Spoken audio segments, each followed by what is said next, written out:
2 years ago, Russian billionaire Dr. Igor Asharbaily, a former media and defense mogul, founded the space kingdom of Asgardia. And from around the world, over 273,000 people have so far obtained citizenship. Is this a loopy fantasy for space nerds or a legitimate test to see how human life can exist beyond the Earth? Well, Claire Mawisa meets South African Asgardians hoping to make their mark in space. 3, 2, 1. And we have ignition.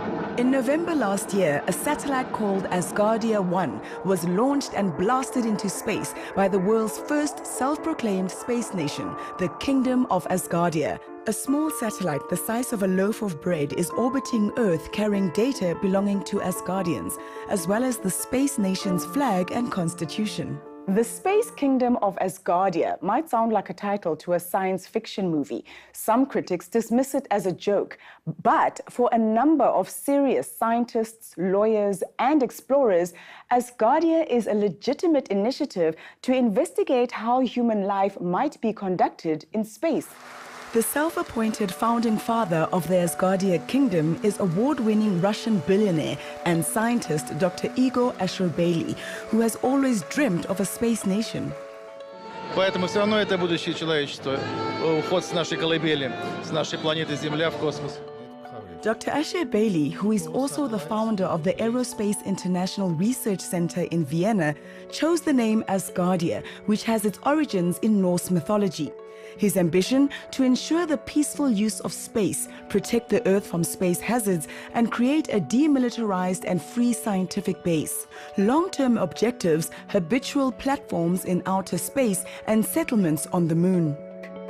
And judging from his glittering inauguration as the first head of state in Vienna in June, which was attended by a host of dignitaries from around the world, Asgardians are not joking.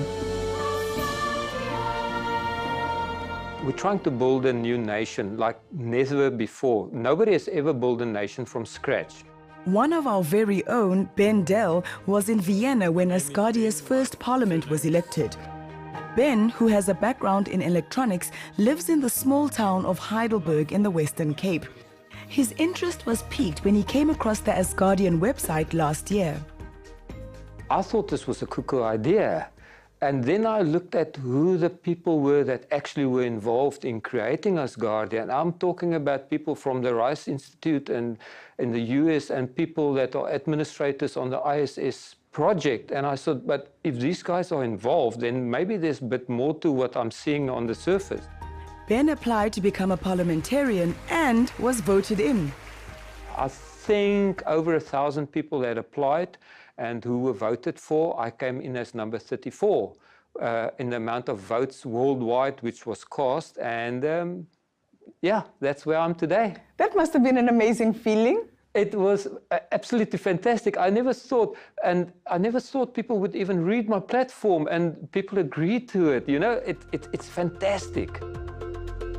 Around the world, there are more than 272,000 residents of this kingdom and over 1 million followers, and they all joined via the internet. In South Africa, there are 1,035 full residents. Ben recently traveled to Cape Town to join fellow Asgardian Lembit Opek, the chairman of its parliament. They were in town to drum up support. Lembit, who is a former member of the British Parliament, is used to eyebrows being raised about the kingdom. We achieve our 25-year target. How has the response been? People ask a lot of the same questions you ask. Is this real? Is this a cult? Are you really going to go into space? And these are perfectly legitimate questions. Do I look like a cult follower? How ordinary could I look? I've even got grey hair. Then there are those who simply say, this is just not credible. It can't happen. And then the third group who say, well, okay, we'll reserve judgments and see what you do. There are other ambitious space projects taking part in the space race. South African-born Elon Musk, founder of SpaceX, is working towards settlements on Mars. And the richest man on Earth, Jeff Bezos, founder of Blue Origin, is gearing up towards commercial space travel. Asgardia goes a step further. It's the first legitimate attempt to create an independent nation in space. At this stage, though, their only real estate is the hard drive circling Earth. Big question, cost. The International Space Station so far has gobbled up $150 billion, and who knows how much the first space ark, set for 25 years' time, will cost. 70 years ago, if I had to tell a computer scientist that one day we would eventually be able to fit a computer, which was then the size of our house, into our pockets, they wouldn't believe me. So who's to say what will happen in the next 30 to 50 years at the rate that technology is advancing? In South Africa, we've just earlier this year... Carla Sharp, seen here at the recent International Astronomical Congress in Germany, is an expert in African space policy and strategy. She's determined that the space race competition and technological advances will bring prices down. One of the tricks is not to incur huge expenses by hauling up goods into space. If we could 3D print spacecraft and items for spacecraft in space, we wouldn't have to transport stuff up into space. This would make it much cheaper and easier. And that includes ferrying up into space the vital source of life, water. If we were able to obtain water, say from asteroid mining, in space, we wouldn't have to transport it up. That would reduce costs. At this stage, Dr. Ashabeli is funding Asgardia, but the kingdom plans to have its own cryptocurrency and will be releasing its business plans at the end of the year. Another massive hurdle is to persuade the UN to change space laws. At this stage, an outer space treaty prohibits sovereignty in outer space. If we have got that United Nations recognition, we can maybe bring something to the table as well, because that's our prime focus. There's no other nation on the planet which is designed for what we think is humanity's space destiny. It's a really big ambition. Yes, I know, it's a huge phrase. Every time I say it, my heart goes faster. Ben Dell and Limit OPEC, as well as Cape Town Asgardians, are confident that the kingdom can rise up to the challenges. And that includes Nkululeko Ntsukwana. Honestly, the future for humans is not only on Earth. There's like boundless limit out there in space, and Asgardia is the first step.